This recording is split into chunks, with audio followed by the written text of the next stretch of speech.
Hello and welcome to Jim and Ben's Movie Adventures. My name is Ben and with me as always is... Gawain. Oh, you want to claim that? You want to be that dude? Actually, I really don't want to be that dude after our experience this week. So, no, my name is Jim. This is the podcast where we watch movies and inflict upon each other. And this week, and I mean it with all fibers of my being, the movie inflicted upon me was The Green Knight. Look, You had to know my reaction to this film. Yeah, look, honestly, it had been a little while even for me. I mean, the film's not that old, but I did think this will be an experience for Ben. And then when I rewatched it, I was like, well, it was kind of an experience for me too. So, so it was triply an experience for Ben. So I'm really looking forward to your take on it. But before we get into it, so shall I do a synopsis of this interesting cinematic endeavor? Let's hear those 5 plot points. Okay, so our film was The Green Knight from 2021, directed by David Lowery. It's a fantasy film based on the medieval Arthurian legend of Sir Gawain and the Green Knight. Tells the story of Sir Gawain, played by Dev Patel, the nephew of King Arthur in this version, who embarks on a quest to prove his honor and bravery. The movie begins with a mysterious Green Knight arriving at King Arthur's court during Christmas. He challenges any knight to strike him on the condition that he will return the blow exactly 1 year later. Gawain, eager to make a name for himself, accepts the challenge and decapitates the Green Knight. However, the knight's body rises, he picks up his own head, and he reminds Gawain that he must meet him in 1 year to receive the same blow. Then the movie kicks off, and the bulk of the movie follows Gawain's journey to the Green Chapel where the Green Knight awaits. Along the way, he faces various trials and temptations that test his character, including encounters with thieves, ghosts, and a mysterious lord and lady. These trials force Gawain to confront his own fears, weaknesses, and the concept of honor. In the end, he reaches the Green Chapel and prepares to receive the blow from the Green Knight, and the film leaves us with some ambiguity, leaving Gawain's ultimate fate unclear, emphasizing themes of morality, courage, and the inevitability of death. As you said, released 2021, directed by David Lowery, who did 2016's Pete's Dragon. We should have watched that. A Ghost Story, and The Great Old Man and movie. the Gun. So good, Pete's Dragon. Screenplay by David Lowery. On reading up on him, he really seems like a new generation of auteur. Like he writes, directs, edits, shoots, really selective over his product. But yeah, anyway, we can probably get into that later. As you said, based on the poem Sir Gawain and the Green Knight, starring Dev Patel, Alicia Vikander, Joel Egerton, Sarita Chowdhury, Sean Harris, Ralph Ineson, and Barry Coag, who isn't credited in Wikipedia, which is bonkers considering that same year The Eternals came out. Budget, 15 million, box office, 20 million. We'll probably get into why that's the case as well.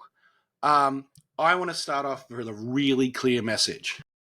This is a good movie. It is a well-made movie. It is a well-acted movie.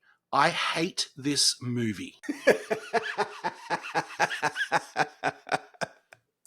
And it's the intangibles. This is metaphor the movie. And that's not my movie. That's not my jam.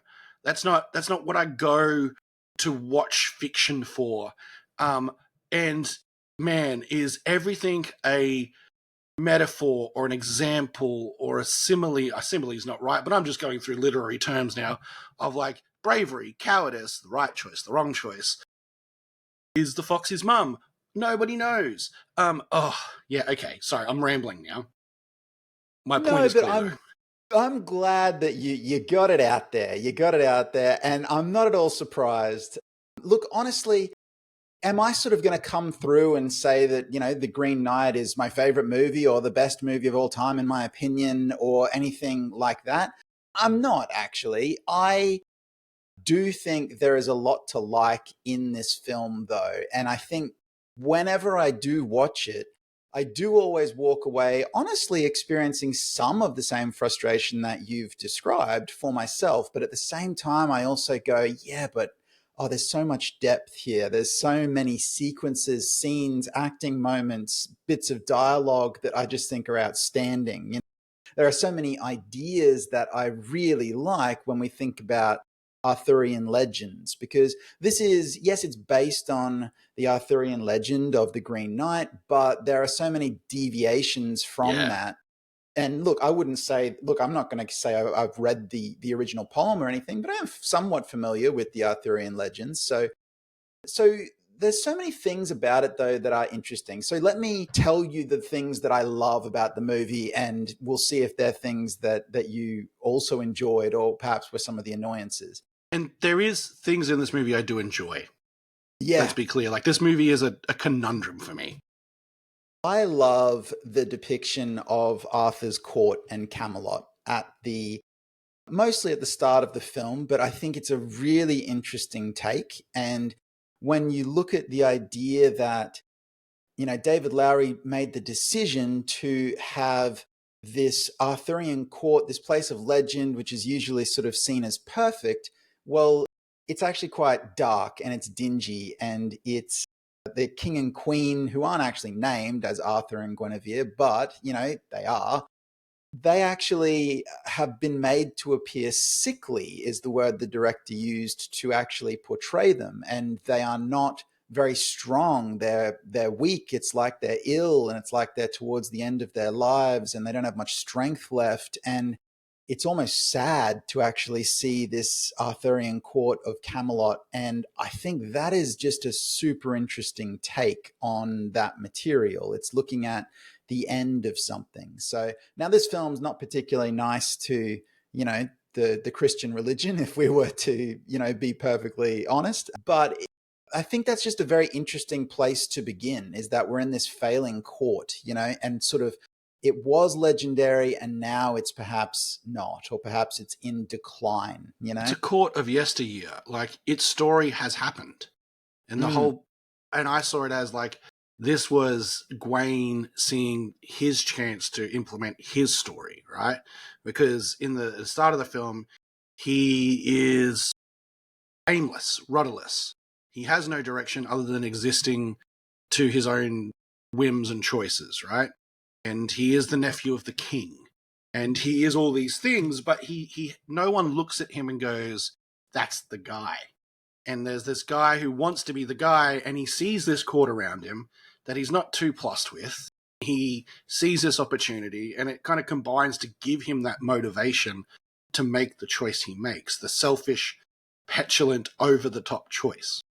It's also just that idea that Arthur favors him by saying, come sit at my side, and this is an unusual thing. And Arthur says, tell me a tale of you, And he says, I have none to tell. And it's really just you think in that court, in that place, you have no story, is such a tragedy. And it's really a comment on youth culture as well. That idea that when you are sort of young, and look, Gawain is older in this movie. He's, the same age as Dev Patel at the time. I guess it's probably supposed to be approaching 30 or something like that. And it is that idea that he's an adult now, and has he missed his moment? Has he missed his moment to tell his story, to make his mark?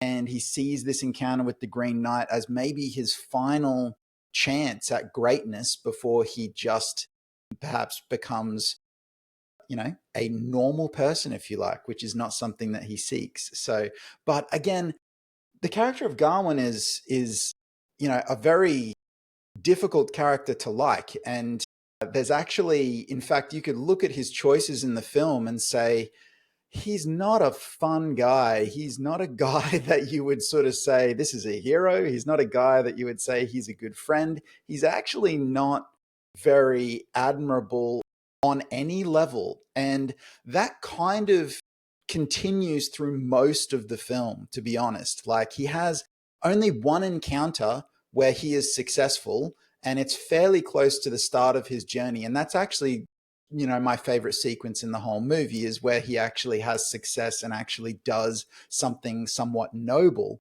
But even then, he almost botches it about Are you 3 talking about the times. lake? I am, yeah. When he actually is having the encounter with the spirit of, Saint Winifred, at the lake, and he almost fumbles that encounter as well. But it is the only time in the whole movie that he walks away somewhat victorious and with honor intact and doesn't make a poor choice functionally. Even after that point in time, he continues to make very, very poor choices. But their encounter, I think, is fantastic. And it's really moody and creepy. And there's even like when she asks him to, because I mean, even that is just a bizarre encounter. But when she asks him to retrieve my head so that she can sort of be at rest, he says, if I go in there and find it, what will you offer me in exchange? What do I get?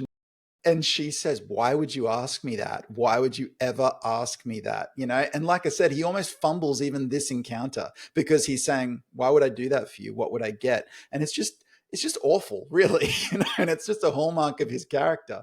There's so many other heartbreaking moments too, that the one that gets me every time, and one of the scenes that I think is one of the best scenes in the entire movie, is prior to that, where the girl that I can't say his lady, I can't say the girl he loves, because neither of those two things are true, right? It's basically the girl he is with. The girl he is with, unfortunately, Yeah. who has some kind of affection for him, who is, of course, Essel, towards the start of the film, when she is basically saying goodbye to him and she is actually explaining her dream for what their relationship could be. And he says nothing. He says nothing. She pours out her heart with what she hopes they could one day be, knowing that he is off on this adventure. That she's a little bit like, well, that's very dangerous and I don't think you should go, and maybe you should just stay here and be normal and that would be enough for me. And he says nothing. He says nothing. He doesn't say, I love you. He doesn't say, yep, we're going to have a great life when I get back. He doesn't say, wait for me. He doesn't even say bravely, no, I have to do this. I committed to it. Like, nah. It's the coward's way out of nothing. Yeah, absolutely. And it's just sort of, it's heartbreaking from her side. Her performance is fantastic and the dialogue for her is fantastic. And I think playing she's all of this maybe stuff out. the best actress or actor in this film, or at least performance-wise for me. Like, what she does subtly throughout this film and later on in the film as, like, is it her, isn't her, what's the look-alike thing going on?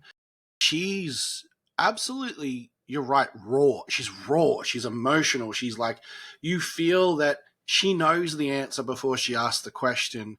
And as she asks the question, you can see on her face, like, I'm about to do this and I'm about to fall flat on my face, but I still will do it.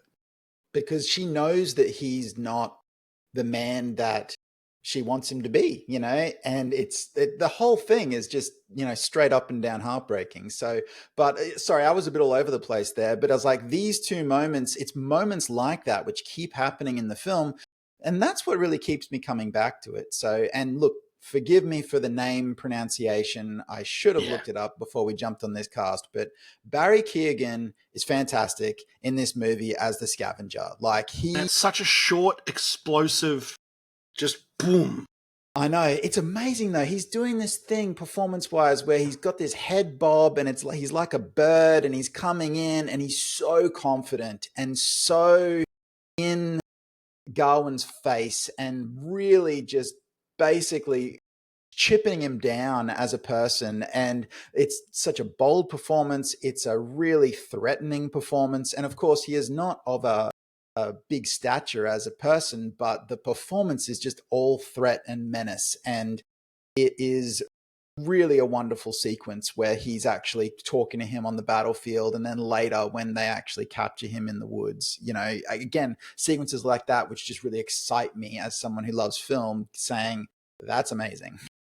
It was very like, in Shakespeare there are these characters that are short punctuation marks that come across the main character, or they're that kind of, that one scene wonder. And that's really what that felt like to me. It was this kind of defining scene where you see ultimately his weakness. Like, he has no confidence, he has no power, he has no ability. These scavengers, these urchins with confidence, with power, just take him for all his worth because they can. And that is the world he lives in and doesn't realize it. And yeah, it is a cool role. As I said in the start of this, like, there's not a poor performance in this movie. Like, there are performances that maybe don't get enough breath, but that's nothing to do with the actor. That's just to do with what's in the film. It's also even there towards the start of the film, like this is one of my favorite Sean Harris performances that I've ever seen. He plays Arthur, Yeah. and it's funny, he does have a type of line delivery which in other productions, in other films, I have sometimes struggled with, even though it's just a choice and there's nothing wrong with it at all. And it is a very breathy, kind of whispery delivery. But the idea that King Arthur is really kind of decrepit here, that works perfectly. And I feel it's chilling in this just one line where Gawain's about to jump over the table with Excalibur and face the Green Knight, and Sean Harris as Arthur literally just pulls him aside and he just whispers, "Remember, it is only a game." You know, like, and that is a brilliant moment of dialogue and performance coming together, and it really sets up the rest of the film. I have a question about that line specifically. Mm. So I interpreted it as Arthur had full knowledge of what was happening right here.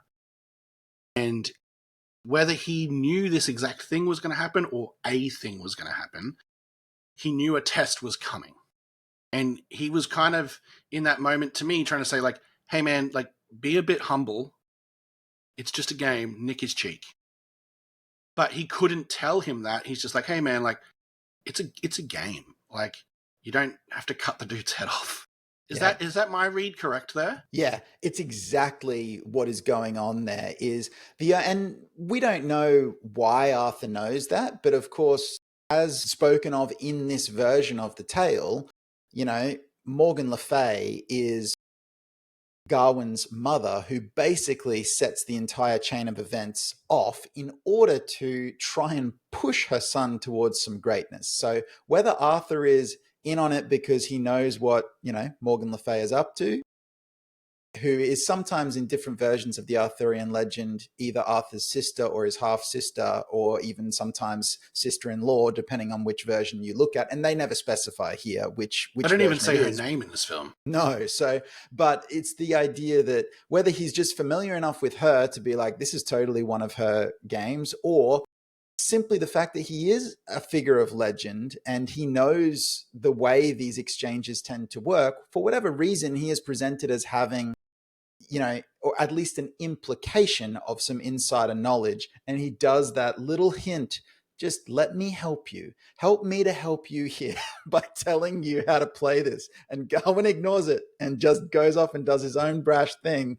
And then suddenly it's, well, now it's who knows what's going to happen to you in a year's time. And thus, therein lies the entire, I guess, question of the movie from that point onward. So, before we go on to why I dislike this film, I'd like to talk about two scenes that are basically the main two scenes or two groupings that we haven't spoken about: the castle before the end and then the chapel. So, the castle before the end is this kind of like, it's a test again. Like, it's a test of honor, it's a test of honesty, it's a test of all these kind of things. And he fails as per normal, and you have these kind of three people. You have Joel Edgerton's character, you have the woman of the manor, and then you have an elderly crone. Yeah. So that's the Lord, the Lady, and the crone. Yeah. Um, the crone confused me a lot because I'm not smart. And I went online because, you know, internet sometimes smart, or at least push you right direction. And nobody knows.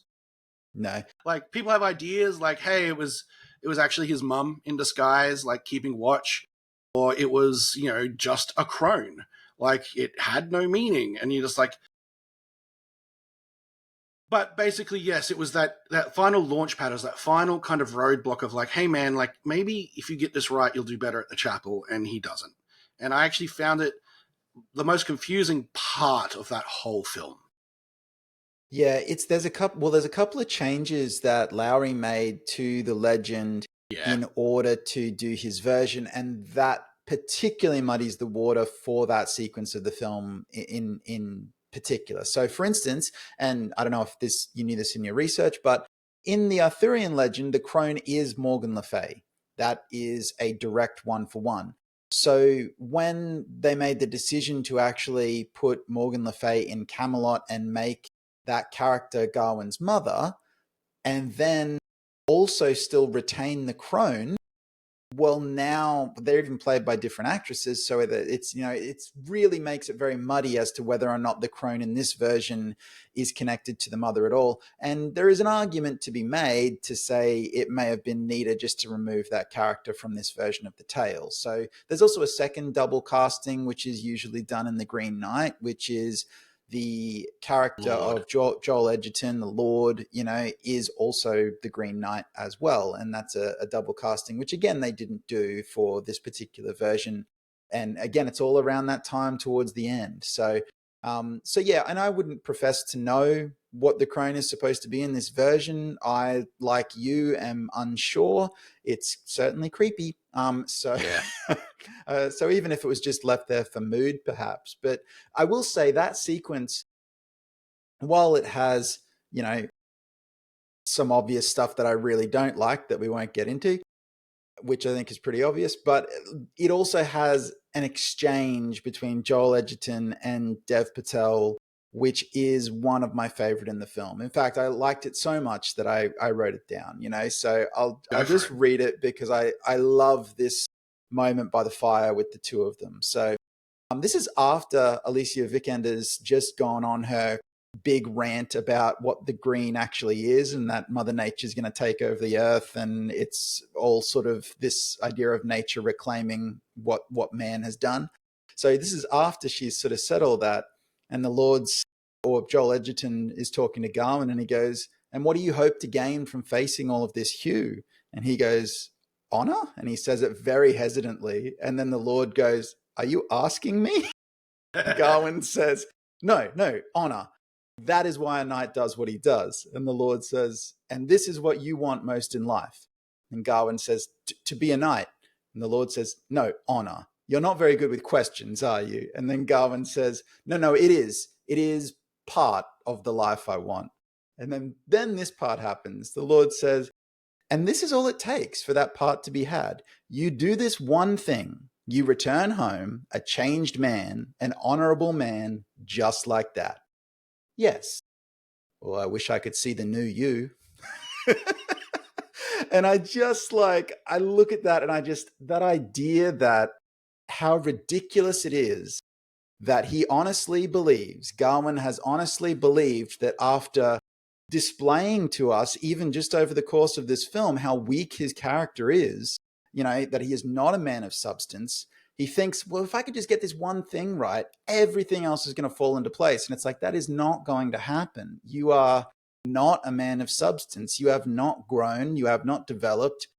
You can't just do one deed and get a shortcut to actually being the person that you think you should be, And it's very, very clear that the Lord knows that, which is why he is actually having this conversation. So I love that moment. I love that idea that there are no shortcuts in life, and that really Gawain should just be focusing on being a better man every single day of his life. And he's not. He wants the shortcut. He wants to do one big deed and then coast off that for the rest of his life. He wants to go viral, Ben. He wants to go viral in medieval. He wants to go viral in medieval Arthurian times. That reminds me, we have an Instagram, a TikTok. The second thing I wanted to talk about was very much clearly the ending of this film. The ending of this film really is that kind of, we've recently done a movie that is, hey, isn't it in Inception? And this very much brings that up again. But I actually think this is a better version of that. The Inception, is it, isn't it? And that's because it's an introspective, isn't it? Is it? Isn't it? Oh, wow. I've tied myself in half. Cool. It's introspective. It's not just like, hey, is there a factual ending here? Like, it's the choice, right? So he gets to the chapel. It's a day's ride from the castle he's staying at with the Lord. And he gets there a little bit early, and the Green Knight is on the throne of this chapel, or the seat of this chapel, and he waits. And he kind of wonders if anything's actually going to happen. If he's come all this way for nothing, like there's this uncertainty in him. And then the knight wakes up on Christmas Day, or the appointed time, and the knight's, I think, kind of surprised that he's there. And he's like, okay, cool. Like, now I get to return the blow. And he's like, yeah, are you ready? And Gawain kind of kneels. And then he flinches a few times. And then you get the vision, the future, the possibility of he runs away. He goes back and he says, yeah, I did it. I took the blow. And he becomes king of Camelot. And he has a child with Essel, and then discards Essel. And he rules this sick kingdom, and throughout the vision, people abandon him and leave him, and then he gets a trophy wife of another kingdom, and she's glorious, but you don't see any substance to her. And then you see more people leaving him, and then finally you see the end, whether it is via invasion or coup. He was clearly not a good king. And he dies, the crown falls from his head. And then you come back. And you see that he's had this revelation of, I'm not good. I'm not brave. I am not honorable. All the things we've seen throughout the film, he gets. And he goes, well, the only good thing I can do here is to actually die. So that doesn't happen. And then we get the ambiguity. The knight seems pleased. He's like, congratulations, like you did it. But does he kill him or doesn't he kill him? Like, that's what we're left with, right? I like to think he actually did kill him because of that deterministic. It was maybe the second good thing he did in this film was realize that the best thing for everyone was if he did the honorable thing and die, because the outcome otherwise was bad. And that's the only thing in this film that actually makes you like his character, is if that's that outcome. So that's the outcome I chose to believe. Yourself? Yeah. Look, it is also the outcome that I think is the strongest narratively in terms of this movie. I mean, look, to perhaps twist the knife, you may or may not be aware there's a post-credit sequence. Couldn't find it. I tried to look for it and it didn't show up on my version for some reason. But I am Really? aware it exists. I don't know why. Yeah.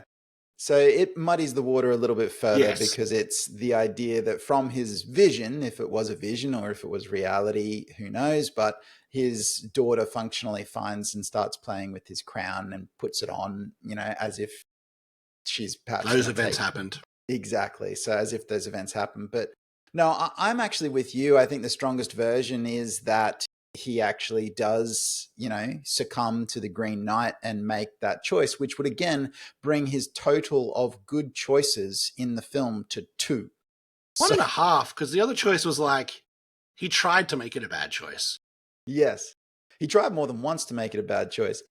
He first of all tries to sort of be like, oh, I'm going home after this, back when he's with Winifred. And then the second time he's like, what will you give me if I do this for you? And so, yeah, again, just so many terrible choices, not to mention all the other terrible choices he makes in the film. Like, the scavenger and his band may have left him alone if he had been more generous, but he wasn't, Also, the idea that he spends most of the film not correcting people when they assume he's a knight and he's not, which is, basically a sin of pride there as well, and being something that he's not. And then he also just makes other choices where he's simply incompetent. He can't get a fire started when he's out in the wilderness by himself. He eats mushrooms that are clearly poisonous. He just makes bad choice after bad choice after bad choice. So it is to see him do something of substance towards the end is good. But again, like, it's that idea that he couldn't settle for just being a normal good man. He had to either be great or be nothing. And that is also a tragedy of the character as well. This idea that, by taking his punishment, he is now somehow great. Do you know what I mean? Yeah. It's a very odd kind of conundrum. So, and it also comes back to that sequence I was talking about where the Lord's like, I wish I could see the new you, as in we won't, because you're not coming back from the Green Chapels.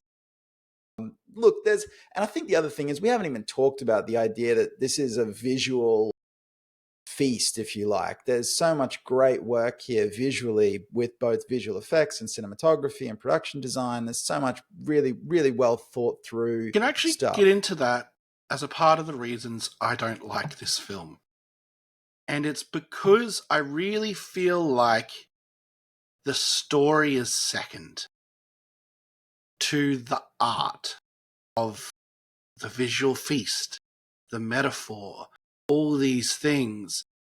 And it feels like this film was conceived of as this kind of, look at my grand idea, let's build everything else around it. Like, we'll get to it in depth one day, but there's a movie called The Fountain. And it is, a lot of people love that movie. Jim included. Top one movie of all time? Yeah, it is. So, Yeah. and that's a tough one because obviously what we just did right then was timestamp it, and favorite movies of all time do change for people. But at the moment, at the moment, at the time of this recording, and it has been for quite some many years for me, The Fountain is my favorite film. They strike the same problem for me. They seem pretentious. They seem more in love with their idea than they are with entertaining the audience. And this is all opinion, by the way. All opinion. Because, as I've said on this podcast before, I recognize the hard work and craft that goes into making a movie by the hundreds of people that go in to do that, right? Like, hundreds and hundreds of people go to make a single piece of 2-hour long footage that you're meant to enjoy. But man, I just get this feeling in my stomach when I watch it that it's so pleased with itself and its ideas and its grandness that it rankles me something awful. And I can't help it. I realize it's probably something wrong with me. But yeah, it's just that, man, I don't have an answer to it, man. It's a sickness. Well, look, now that you've brought it up, you've got to give me just 2 seconds to come to the defense of The Fountain here, because I feel like you've sort of said, the Fountain and the Green Knight, they're the same. They're painted with the same brush. Then, yeah. And I would just sort of say, look, we've talked about some things even on this podcast that were at the very least a mystery to you, me, and most of the internet because we couldn't turn it up in our research, right? So whereas when we look at The Fountain, while they are similar in terms of a genre, in the sense that they're heavily symbolic, metaphorical, got elements of fantasy to them as well, and are very much character pieces, The Fountain, in my opinion, holds together in a way where I can actually point to evidence and root causes to explain functionally every symbol and every choice in a way that I can't. In a way that I can't with the Green Knight, So, but again, that's not really to say that makes the Green Knight bad for me. It just means it's different to The Fountain. Because, as I said, I don't feel quite as strongly about the Green Knight as you, in the sense that, your dislike of it.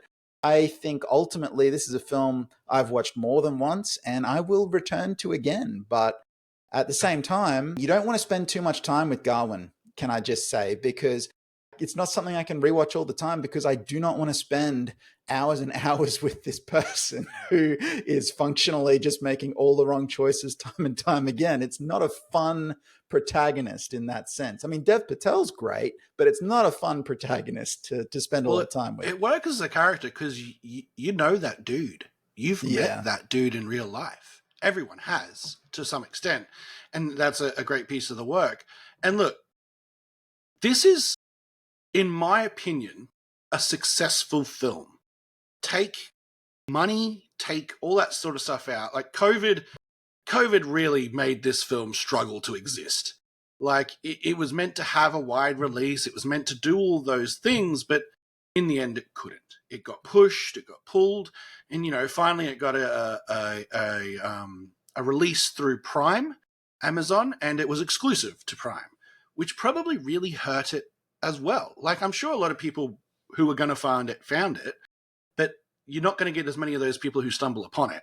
You're not going to get as many of those people who kind of, oh, I'll go see it in the movie, or you're not going to get that kind of the buzz or anything like that. But this is a successful film. This is a filmmaker who had a goal and achieved that goal. And we're talking about it, and I'm interested in talking about it. Like, my conflict is obvious. I don't like it, and I don't really want to watch it again. But as a piece of art, it achieved something. And that's really all you can ask. Like, the biggest crime a movie can have is it's boring. This movie is not boring. This movie might be distasteful. This movie might be hard to root for in certain parts. This movie might be confusing. This movie might go a little over the top with metaphor, but it's not boring. So again, this movie, in my eyes, is a success. It's just a success I don't ever want to watch again. Yeah, I'll keep coming back for those sequences where I started out our podcast saying this scene, this dialogue, this performance, and I just go moment after moment after moment after moment of things that I just think are really strong, and that will keep me coming back to the film. But the other thing is, I'm also aware that I consume films in a completely different way to so many other people. If I have 5 scenes that I absolutely adore, that is enough for me to watch a film multiple times. We watched a movie called Talk and did a podcast about it, right? I rewatched that film because I remembered a single shot that I enjoyed, and it made me want to rewatch the entire thing again. And that's exactly what happened. And that's how I actually started my process of watching Talk more than once, right? This is how it works for me. I don't just consume cinema once. I consume it, and then I come back, and then I go again because I love it. So yes, I'm aware that not everyone operates the same way, but I am also thrilled that we got a chance to actually talk about The Green Knight, and that I got a chance to inflict, shall we say, that upon you. Hey, and I want to point out, if you didn't enjoy films this way, I wouldn't enjoy talking to you about films, because we'd be the same, and that is boring. So, we watched The Green Knight. Hopefully you watched it too. As I said, I don't ever want to watch it again, but I think if you're a film buff, or if you're a film nerd, or you're someone who enjoys cinema, you should definitely watch it. If you've somehow got to the end of this podcast and hadn't. So, Jim, we come to the end of the podcast. Brings us to our next point. I do want to raise a couple of housekeeping things before. Hey guys, thank you so much for commenting on some of our stuff recently. It has been a real joy to kind of see an audience, to see people who have watched and engaged with our stuff. And as a part of that, some people have started suggesting movies that they'd like to see. I'd like to tell you that yes, we have taken those movies and we have bundled them together. We're fine-tuning how we will kind of introduce those movies to the podcast, but they will be watched one way or another, I'm pretty sure. So thank you so, so much, because adding that element, adding your participation gives us something more to play with, and I, for one, really appreciate it. If you would like to keep suggesting movies, the best way to do that is to do YouTube. Leave a comment under the video saying movie you'd like to watch, and we'll add it to the list. Now, in saying that, I'm not choosing one of those movies this week. Because I said a couple of podcasts ago, I know my next picks. And I knew 3 in a row what I was going to pick, and we're up to my 3rd pick. I like this movie, and I'm really keen to rewatch it because it has been a long time since I have seen it in full. This movie has, I think, an iconic performance from a secondary character that is very loud, that is very out there, that is very kind of fabulous. It has an antagonist and a protagonist who actually never interact in the film. And it is a sci-fi.